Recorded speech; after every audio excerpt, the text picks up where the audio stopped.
Hello everyone. गुरुजी CPT class में आप सभी का स्वागत है। तो आज हम बात करने वाले हैं जो सीएसआईआर की तरफ से लेटेस्ट नोटिस आया है। तो इस नोटिस में काफ़ी बच्चों को डाउट है, जैसे कि कई बच्चों को समझ में नहीं आ रहा कि सर क्या मीनिंग है इस नोटिस का। तो इसके ऊपर हम बात करने वाले हैं। तो जो सबसे पहले जो फर्स्ट पैराग्राफ है उसमें क्लियरली मेंशन किया गया है कि जो 7 तारीख को सीपीटी हुआ था उसमें काफ़ी ज़्यादा टेक्निकल ग्लिच देखने को मिले हैं। और कई सेंटर्स में काफ़ी ज़्यादा दिक्कत देखने को मिली है। किसी की सीट अपलोड नहीं हुई, किसी के साइन नहीं हुए प्रिंट के ऊपर। तो इसलिए सीएसआईआर ने डिसाइड किया है कि आप सभी का रीसीपीटी होगा। ठीक है। इसके बाद देखिए यहाँ पे नेम मेंशन है एनेक्सर 1 का। तो एनेक्सर 1 में एक लिस्ट है ये, जिसमें उन बच्चों का नेम गिवन है जिनका सक्सेसफुली अपलोड हो गया था सीपीटी, और जिन्हें कोई दिक्कत नहीं है, वो सेफ साइड है। तो जिन भी बच्चों का नाम है उस एनेक्सर 1 की लिस्ट में, तो वो अगर उनको लगता है कि कहीं पे दिक्कत रह गई है, सीपीटी उनका अच्छे से नहीं हुआ, तो वो दोबारा सीपीटी दे सकते हैं। आगे पॉइंट में मेंशन है, हम डिस्कस करेंगे। तो पॉइंट 1 में क्लियरली मेंशन है, उन सभी टेक्निकल ग्लिचेस को देखते हुए आप सभी को एक रीसीपीटी का ऑप्शन दिया जाता है। जो आपका 7 तारीख को सीपीटी हुआ था उसे टोटली इग्नोर किया जाएगा। ठीक है। और जिन बच्चों का सीपीटी अच्छा नहीं हुआ था, जिन्हें लगता है कि हमें हमारा सीपीटी अच्छा नहीं हुआ था, मार्क्स कम आएंगे, वो बच्चे भी री सीपीटी दे सकते हैं। ठीक है। उन सभी बच्चों के लिए इन्होंने एक लिंक डाला है।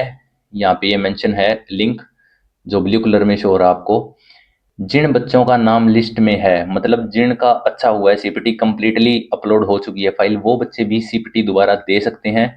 उन सभी को इस लिंक को ओपन करके, जैसे ही आप इस लिंक को ओपन करोगे, आपके पास पोर्टल ओपन होगा और आप उसमें रीसीपीटी के लिए अप्लाई कर सकते हो। इसकी टाइमिंग आपको दी गई है, 2 तारीख से लेकर 9 तारीख तक ये लिंक ओपन रहेगा। आप इसमें जाके रीअप्लाई कर सकते हो। काफ़ी बच्चों को डाउट है कि सर कैसे होगा इस लिंक से, तो मैं आपको दिखा देता हूँ। जैसे ही आप इस लिंक को ओपन करोगे, आपके पास ये प्रीव्यू ओपन होगा। इसमें देखिए, आप जो थर्ड पॉइंट है, थर्ड पॉइंट में जैसे ही क्लिक करोगे, आपके पास ऐसा पोर्टल ओपन होगा और इसमें आप अपनी ईमेल आईडी डालें, फिर रजिस्टर्ड मोबाइल नंबर डालें और फिर डेट ऑफ बर्थ डालें। उसके बाद ऑप्शन आएगा और वहां से आप जाके अपना अप्लाई कर सकते हो रीसीपीटी के लिए। अब बात करते हैं सर, जिन बच्चों का लिस्ट में नाम नहीं आया उनका क्या सिनेरियो, उन्हें कहाँ पे अप्लाई करना है। तो भाई, जिन बच्चों का नाम लिस्ट में नहीं है उन्हें कहीं पे जाके अप्लाई नहीं करना, उनके डायरेक्ट एडमिट कार्ड आएंगे और आपका डायरेक्ट रिसिप्टी होगा। आराम से तैयारी कीजिए अपनी, कहीं पे जाके कोई आपको फॉर्म नहीं फिल करना, कहीं पे अप्लाई नहीं करना, आपके डायरेक्ट एडमिट कार्ड आएंगे। अब जो इसके बाद थर्ड पॉइंट है, उसमें ये मेंशन किया गया है कि जो बच्चे एब्सेंट थे 7 तारीख को, उनके लिए अब कोई ऑप्शन नहीं है, वो ना आगे अप्लाई कर सकते, ना उनका रिसिप्टी होगा। फोर्थ पॉइंट में आपकी डेट मेंशन की गई है कि आपका रिसिप्टी होगा 31 अगस्त को और 1 सितंबर को। ये डेट मैंने टेलीग्राम चैनल पे पहले ही आपको बता दी थी और एग्जैक्ट वही डेट आई है। तो आपको इस डेट को आपका रिसिप्टी होगा। अब जो मेन डाउट है बच्चों के अंदर वो ये है कि सर हमारे 1-2 पॉइंट गलत हो गए थे पिछले सीपीटी में, तो ये सीपीटी हम दें या ना दें। तो उन बच्चों को मैं बता दूं, वो बच्चे मेन डर रहे हैं कि सर क्या पता पिछली बार हमारा अच्छा हो गया था, इस बार कंप्यूटर में लैग हो जाए या कंप्यूटर ऑफ हो जाए। तो इस चीज के लिए सीएसआईआर ने कंप्लीटली मेंशन कर दिया 5th पॉइंट में कि इस बार जो आपका सीपीटी होगा उनके लिए इन्हें हार्ड कॉपी की भी जरूरत नहीं है, और जो सॉफ्ट कॉपी है वो डिजिटल प्लेटफॉर्म के द्वारा ही चेक होगी, और ना इन्हें प्रिंट आउट की जरूरत है इस बार, ना कुछ और। तो आपकी सॉफ्ट कॉपी चेक होगी और सॉफ्टवेयर में इन्होंने अपडेट कर दिया है। तो इस चीज़ को लेकर ना परेशान हो कि सर इस बार हमारा कंप्यूटर ऑफ हो गया, कंप्यूटर में लैग हो गया, तो दिक्कत का सामना हमें करना पड़ेगा। इस बार आपकी जो प्लेटफॉर्म है, जो आपका सॉफ्टवेयर होगा, वो अच्छी तरह से डिज़ाइन किया गया है। इस चीज़ की आपको समस्या बिल्कुल भी नहीं मिलेगी। तो अगर आपके पिछले बार दिक्कत रह गई थी, जैसे अगर 4 से 5 पॉइंट ज़्यादा खराब है आपके, और या फिर ज़्यादा सीपीटी खराब हो गया था, तो आप री सीपीटी दे सकते हैं, कोई दिक्कत नहीं है। पहले वाले से अच्छा ही होगा इस बार। ये देखिए, यहाँ पे मेंशन भी है कि evaluation of the answer script shall be based on the soft copy of the uploaded files bye candidate. तो आपकी जो चेकिंग है इस बार वो सॉफ्ट कॉपी के बेस पे ही होगी, हार्ड कॉपी की कोई ज़रूरत नहीं है इन्हें इस बार। तो यहाँ पे एक पॉइंट उठ के आता है कि अगर आपकी सॉफ्ट कॉपी से चेकिंग होगी तो चेकिंग काफ़ी ठीक ठाक होगी इस बार। जैसे प्रिंट आउट पे तो जैसे कोई फॉर्मूला लगाया है तो उसका पता नहीं चलता था कि क्या फॉर्मूला लगाया गया है, लेकिन सॉफ्ट कॉपी से आप चेक कर सकते हो। जैसे ही आप क्लिक करोगे ऊपर सब कुछ मेंशन हो जाता है कि कौन सा फॉर्मूला लगाया गया है, सही है या गलत है। तो चेकिंग काफ़ी ठीक ठाक होगी इस बार CSIR में।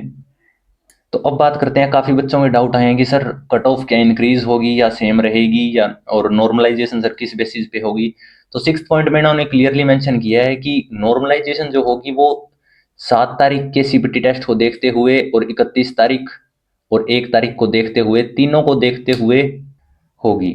तो जो कट ऑफ है उसका देखा जाए अगर, तो इस बार लेवल आपको ठीक मिलेगा टेस्ट का। पहले से जो 7 तारीख को हुआ था उससे ज़्यादा भी ये नहीं कहेंगे कि हार्ड लेवल मिलेगा, लेकिन ठीक ठाक नॉर्मल टेस्ट का लेवल रहेगा। क्योंकि पॉसिबिलिटी है, इतनी थोड़ी स्टिकनेस की है, CSIR ने सॉफ्टवेयर में अपडेट किया है, तो जो आपका एग्ज़ाम का पैटर्न है, जो CPT है उसका लेवल आपको ठीक ठाक देखने को मिलेगा। ज़्यादा लो लेवल भी नहीं रहेगा, बहुत ज़्यादा हाई लेवल भी नहीं रहेगा, लेकिन जो 7 तारीख को आपका CPT था उससे थोड़ा सा ठीक लेवल आपको देखने के लिए मिलेगा। तो इसी बेसिस पे हम अगर देख के चलें तो जो आपकी कट ऑफ है वो भी आप मान के चले 5 से 7 नंबर, 10 नंबर तक भी हम कह सकते हैं इंक्रीज होगी। तो इस बार 50 क्रॉस करके चलेंगे तभी आप बिल्कुल सेफ जोन में मान के चलना खुद को।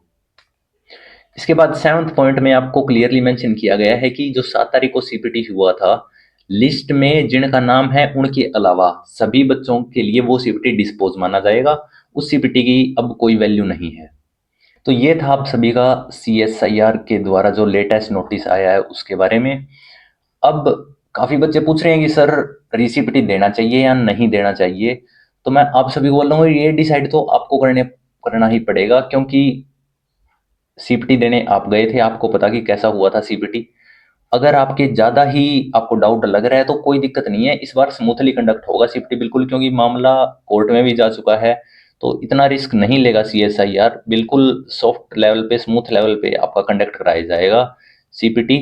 तो आप आराम से दे सकते हैं दोबारा, कोई दिक्कत नहीं है।